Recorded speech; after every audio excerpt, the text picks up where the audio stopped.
going to start us off with 1979's Rock and Roll High School. Is Rock and Roll High School a name that the students have given to the school?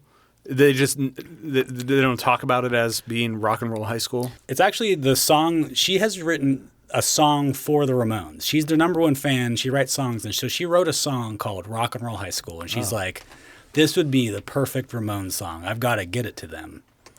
And so a lot of the plot of this movie is her trying to get tickets to the Ramones show, A, because she's a huge fan, and B, because she's like, this is my chance to hand Joey Ramone the song that I wrote. And they'll play it and et cetera. And that'll be the beginning of my great songwriting career. Gotcha. But that's also essentially the whole plot right there. There's a teen sex comedy / like teen romance subplot that is fairly airless. Actually, I think they're trying to be satirical and make fun of those things in movies, but it just doesn't really land. It's just kind of like, I mean, it's not bad, but it's just like, I don't really get it. But it's a very small part of this movie. What this movie is more than anything is a showcase for the Ramones. I think as close as you can get to a concert movie without it actually being a concert movie. This is a 93-minute movie. There are 10 Ramones songs, 8 or 9 of which they actually perform in the movie. In their entirety? Or in their entirety. Oh, wow. Beginning to end. One's kind of like a music video. One's in kind of a dream sequence. Then there's a live concert scene that lasts for 6 or 7 songs. And there's some cutaways. It's not entirely, but it's like almost entirely on the Ramones as they're playing this live show. And then there's a finale where they play a song that's kind of like somewhere in between like live show and music video.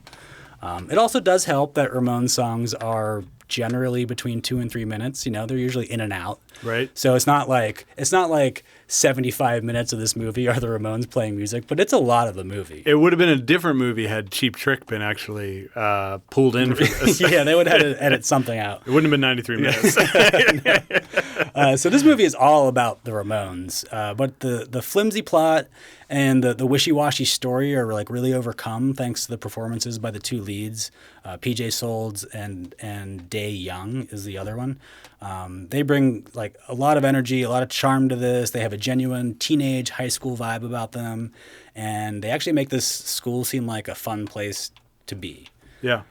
Of course, like eventually this leads to the school administration burning piles of records because they want to get rid of rock and roll from the high school, including many Ramones records. At the concert, she was able to give her song to the Ramones. And so the Ramones somehow catch wind of what's going on at the school or something, and they swing by to say thanks for the song.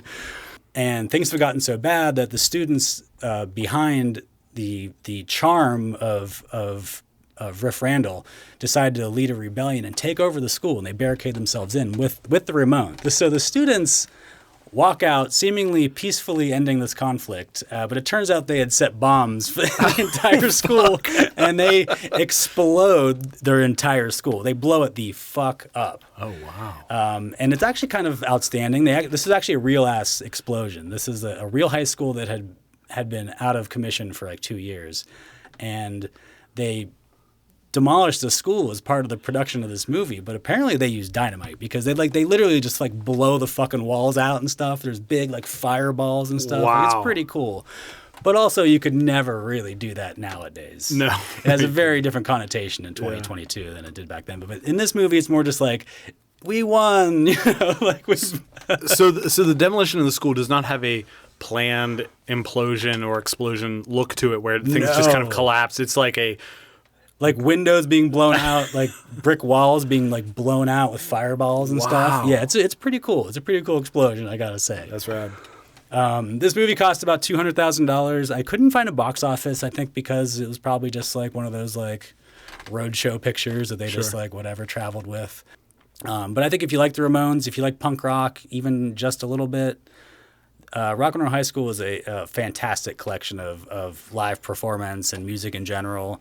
The cast brings a ton of school kid energy, and we get a conclusion that is not realistic or maybe even appropriate in today's day and age, but it's nonetheless a cathartic, action for any student who's been frustrated with school or felt depressed. And so I think it definitely belongs on the shelf for back to school. Wow, it's funny to think about how they weren't planning to make this movie with the Ramones, because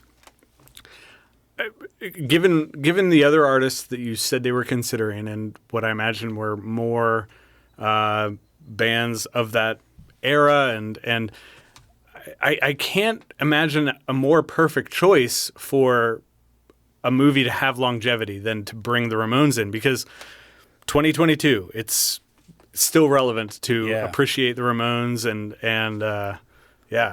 Well, it also makes you wonder, what was the idea? Because, you watch this movie, you're like, well, obviously somebody saw the Ramones and was just like, let's just put them in a movie, because they're an interesting looking band. Oh, for sure. They're goofy fucking people.